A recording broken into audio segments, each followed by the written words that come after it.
Welcome back, students. In today's class, we are going to understand what are the very essential components that are required in a fermentation media.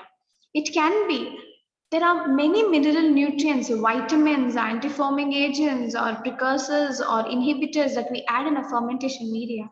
Water stands as the most and foremost important essential component, even in case of solid substrate fermentation, as a very important component of media.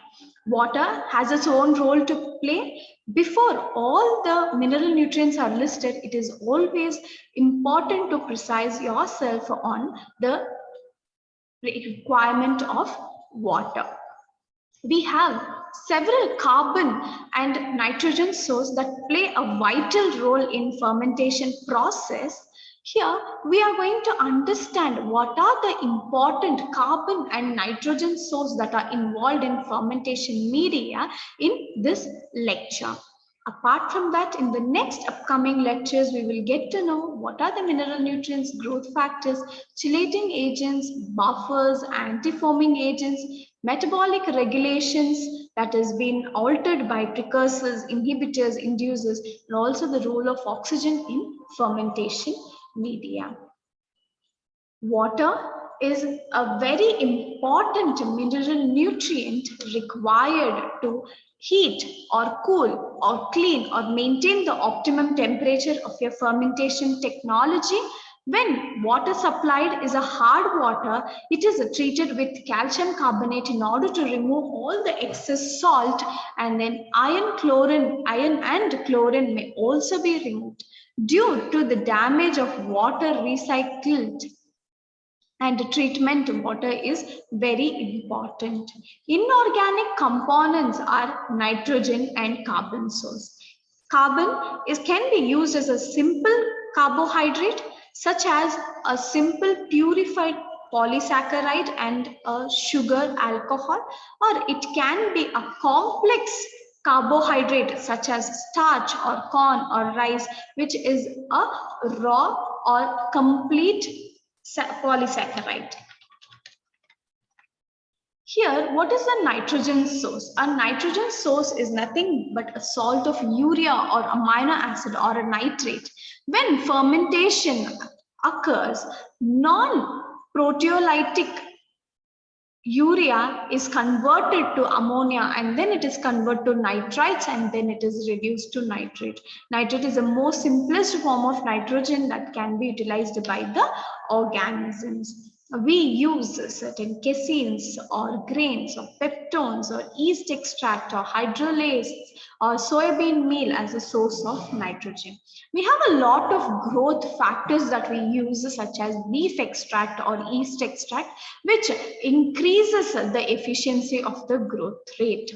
Precursors are nothing but the inducers which help in improving the yield and the quality of the product. Like vitamin B12 or cobalt chloride can be used as a precursor. Buffers are used in order to maintain the pH balance. Potassium hydrogen phosphate or calcium carbonate or phosphorus has been used in order to maintain the pH. Most inorganic buffer that's used is potassium hydrogen phosphate or calcium carbonate. In order to maintain the acidity or alkalinity, it has been used, and one of the most cheapest and mostly intensively used buffer is found to be calcium carbonate and phosphorus. We use certain anti-foaming agents, are also called as defoamers, in order to reduce the foaming capacity of the media. Because of the foam, most of the surface area inside the fermenter could be occupied, or the bubbles that carry oxygen within them would power way for the contaminants to harbor there. So these anti-foaming agents are used to reduce the foam content or unwanted heavy load inside the fermenter. We use certain vegetable oil or certain alcohols or glycerols or silicones to prevent foaming formation.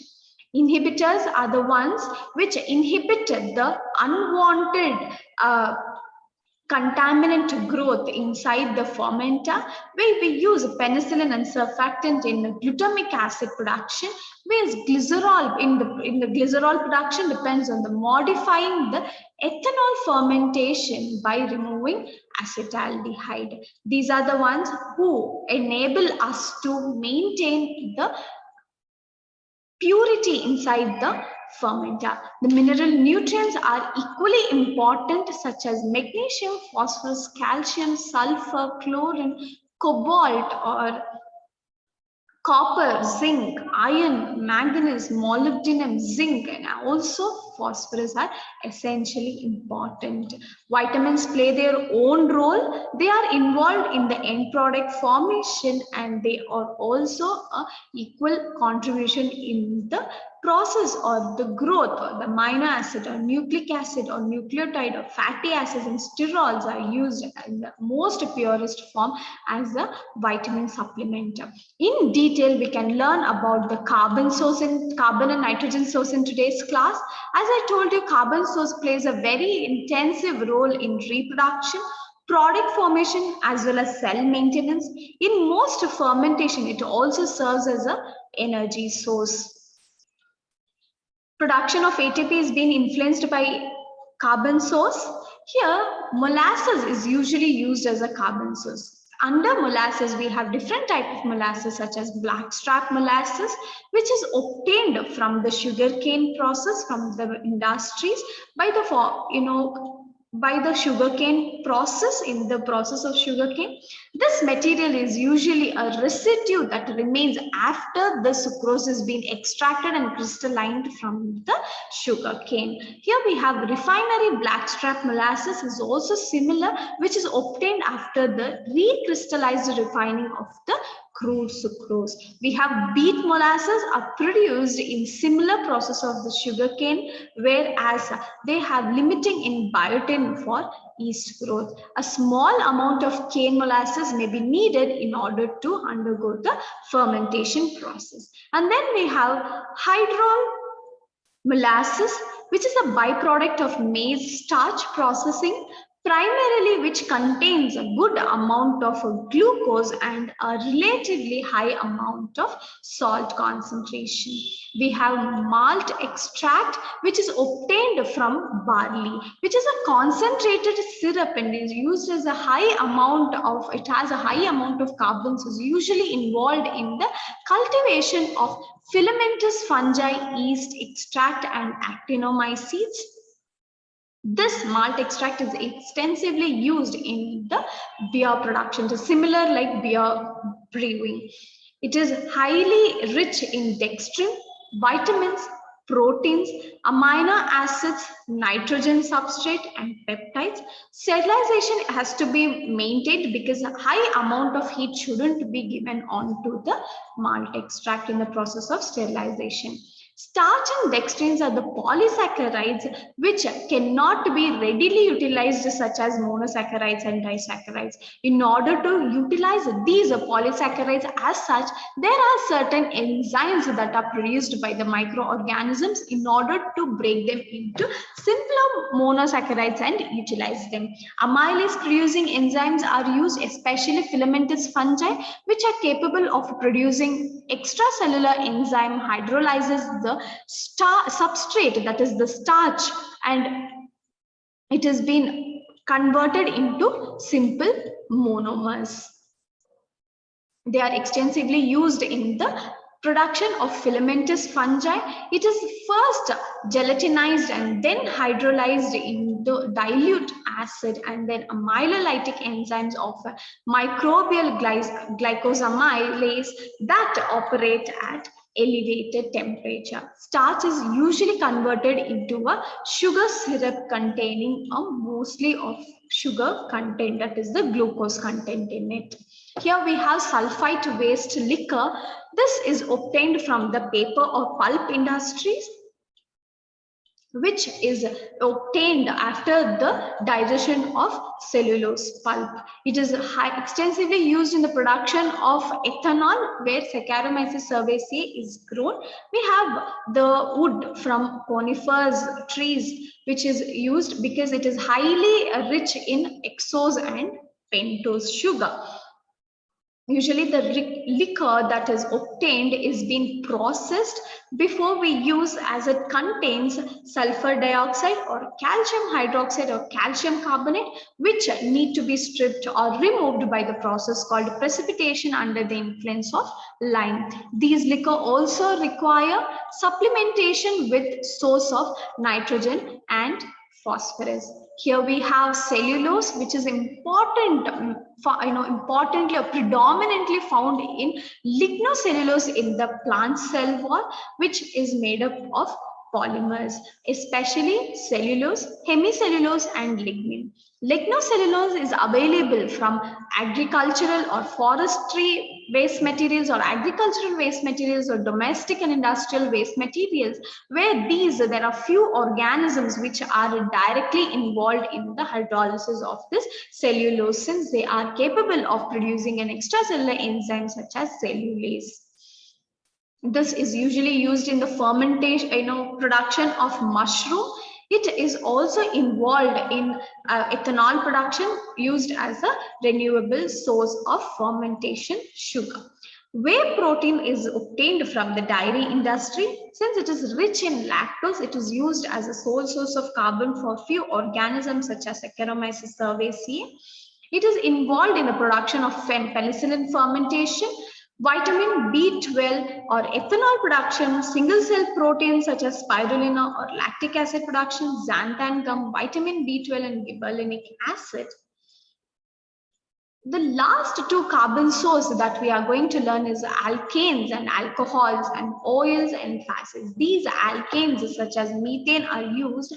Alcohols such as methanols are used as a good source of carbon, where these organisms can obtain the sole source of carbon that is required for them in the process of methanol and methane. And then we have oils and fats, which are composed of glycerides of palmitic and the stearic acids, are rarely used in fermentation process. Plant oils are also mostly used. They are rich in oleic and linoleic acid. These oils contain a very high amount of energy per unit weight than the carbohydrates. The carbohydrates occupy a very greater volume because they are usually prepared in an aqueous solution of concentration of no greater than 50%. Hence, oil can be partially useful in fed batch fermentation only, because if it's less space is needed to accommodate further additions that are required for the carbon source and the minerals inside the fermenter.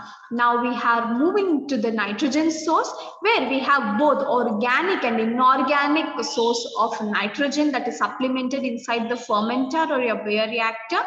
Nitrogen source can be an ammonium salt, ammonium sulfates or diamines, or hydrogen sulfates or ammonia can be used, and also ammonia is involved in influencing the pH inside the fermenter.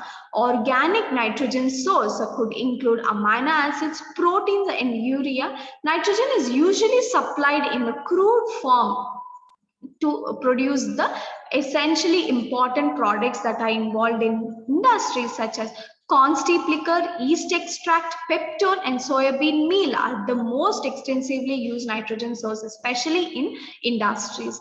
Purified amino acids are used only in special situations, especially as a precursors for only specified products. Corn steep liquor is one of the most used liquor, since it is cheaply obtained, extracted from maize, is the first use in fermentation process, especially used in the penicillin production. The extract composition of the liquor varies based on the maize. Yeast extract is produced from the waste of the baker's yeast or the brewing yeast, which is rich in Saccharomyces cerevisiae components. The formulation of the media are normally salt-free. It is used since it is rich in sodium chloride concentration, and it is used in the potential corrosion problems are removed. Cell extract or this yeast cell hydrolysis is often achieved by the autolysis of the cell for its endogenous enzyme. Autolysis has been initiated by the process of thermal shock or osmotic shock, causing the cells to die without inactivating the enzymes. Thereby, these enzymes can be used in turn. Soybean meal is obtained from the remaining of the soybean processing as a bulk in the extraction of oil, which is being composed rich in protein and non-protein nitrogen components, carbohydrates, and oils. This residue of the soybean meal that is left out is found to be is used in antibiotic fermentation, because the components are only slowly metabolized, thereby eliminating the possibility of repression of the product formation. So thereby guaranteeing that the yield would be more. And here we have peptone is too expensive in case of large scale fermentation. That is why we go for agricultural waste or domestic waste for the source of nitrogen. Here they are prepared by the acid or enzyme hydrolysis of the high protein materials: meat, casein, gelatin, keratin, peanuts, soybean, cotton seeds are mostly used as a source of peptone, their amino acid composition making them very rich in protein material. So this is all we have for today's class.